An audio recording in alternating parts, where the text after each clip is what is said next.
Can I just ask you one question? Yeah. David, what involvement and work have you done with the WA state government? Have you been involved in chatting? Right. No. Right, yeah.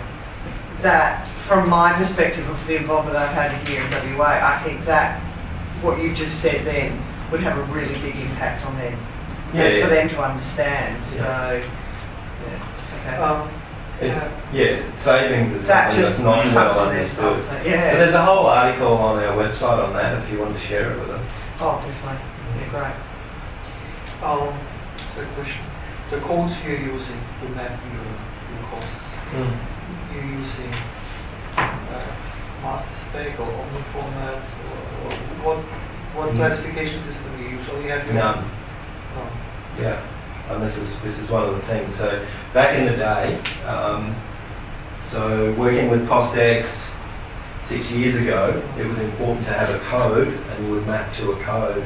But the way the technology has changed is the codes aren't needed. So we're basically, I'm not sure how it works, but it doesn't rely on it. There's a couple of things that will stuff it up. So someone earlier said, decide on the north point early. So when we're revisioning, and that's interesting because like I was at RTC the other day and they said don't put in the base points until you know everything's set, do it as late as you possibly can. For me as a QS, when we import the model, the software knows what that item is. If it comes in the next time it's got a different base point, it won't recognise anything. But again, I mean that's a problem, but we can fix it because we know what we're doing. So we just reset the base point and change the revisioning and we reset and move along. But yeah, otherwise it looks at it and says everything's changed. I feel that doesn't have because I would set my last point very early. Oh well, same. I would have thought I would have thought that was a definite. But I'm just going through tips and tricks at RTC this year. This was one of the clear things they said. Not sure why. Interesting. Just went like, yeah, and changes in family names give us a problem too. But again, that's one thing where I thought code would be in because the family name and spelling mistakes don't happen with codes. But Okay. So the thing with codes is we can make it robust by pushing those codes back, and they can be anything. It doesn't matter. But since you work on your own model, so in a way you have your own responsibility. You have your own space of responsibility. Oh no! These are all external models. But when you get them, you can check them. You don't have to rely on the architect's work. You still QS them if they work against your costs. Yeah, I mean, we always have to do some 2D measure because not everything's modelled. So there's an amount of work that comes from the model, and then there's an amount of work that's done in 2D. But we always try to make the 2D as little as possible. Like some of the bits you were missing, obviously you found out, and you took responsibility for definitely. finding that out hasn't changed. Yes. Yeah. So if a drawing, working in the paper space, if there's a drawing that had a mistake in it, that wasn't an excuse for getting the estimate wrong. And it's no different in the modelling area. Just a question, what do you see as the next big shift or change that you would like to see for industry? Anything that... No, well, our main...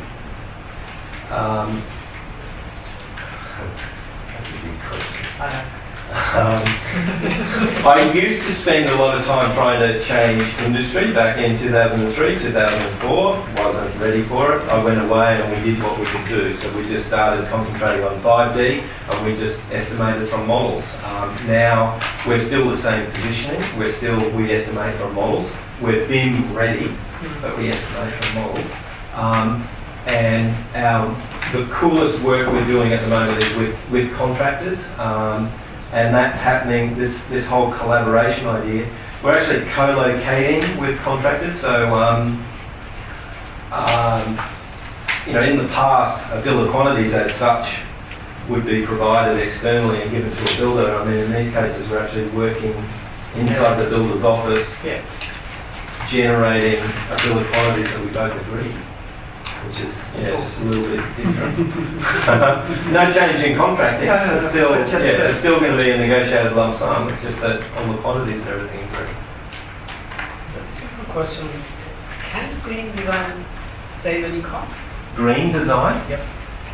Yeah, I'm sure it can. Or how much can increase the cost? For example, 6-star, 4-star. Yeah. It's interesting. We talk about transparency, right? So in the mechanical space, I can remember sitting there on a office building in Brisbane, and the developer signed a lease, and he's providing 4.5-star Green Star, right? And then he goes, no, 4-star. And then the tenant said, I want 4.5. And he's gone back to the mechanical guy and he said, we need 4.5-star. And he's going, oh, that's going to be 7% more. It's just made up. He didn't know. And I don't think it might have worked out to 21%. I don't know. But this is the thing is, it comes down to the actual detail of what's changed. And some things can be quite expensive, and other things are an absolute bargain. I mean, putting a CO2 sensor within a car park doesn't cost any money. And yet it has changed. Building green is different from achieving green.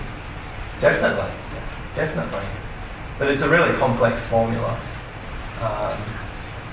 Building green is different than achieving green. Definitely. Yeah, that's it. Can I just ask one, might be a little bit technical, just back on the ArcField job, what did the architect have to do with whatever software they use so that when you revise the cost, everything had to be the same? So precast wall has to be a precast wall again, or, what is the thing? Unique, there's no code. They don't have to do anything different. So you just grab it, you do your mapping, and then what's the thing that has to be the same next time so that it maps the right way? Well, the most critical thing for us is accurate geometry. So the information, we can work out what specifications are and that sort of thing and attach it to cost.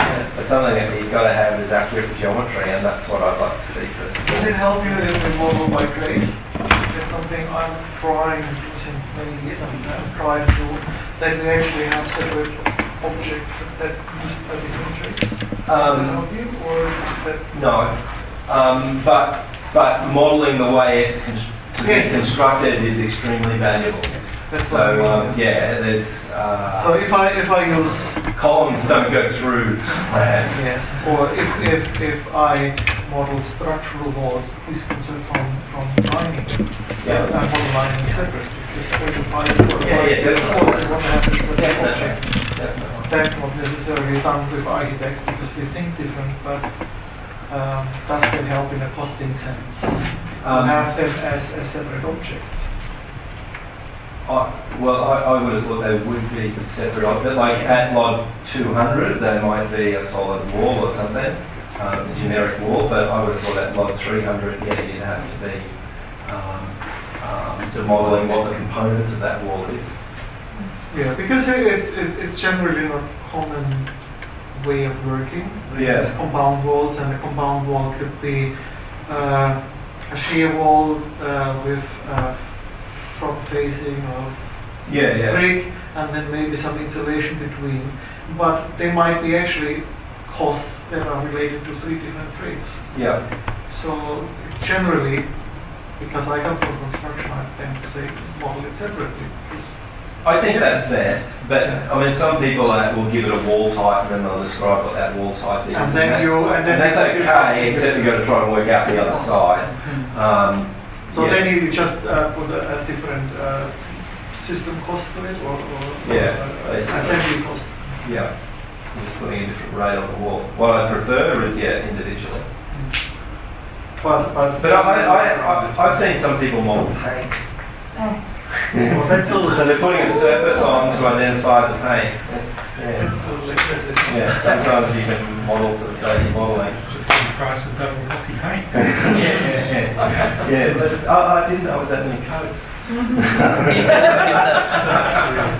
You could just get that from volumes, couldn't you? Room volumes, and go, okay, all these planar elements. For paint? Yeah. We get it from the base. Or just perimeter plus height. Yeah, well, I mean, actually, when we map, we can see all the parameters. Yeah. So we might take the linear length and then be looking at and then applying the same ceiling height to it. Okay. Yeah, there's a So number of you'll different look at ways it to and do you'll it. make an assessment. Yeah. Yeah, and that's why I say scheduling within Revit is compared to what we can do outside. Yeah. To try and do those things inside the authoring tools is complicated. Because you might have 50 columns painted, 50 not painted. Yeah. Did you have a look at the new Navisworks costing module in It's just recording? It's just quantity takeoff. Just Yeah. put it to that. That's where this costing module. Yeah, it's the quantity Yeah, yeah. takeoff solution from what it is put into that. I don't rate it. I'm keen to watch it, but yeah, I don't rate it. It's like their timeliner isn't very good either. From a programming point of view. Yeah. Thank you. Thanks. Yes.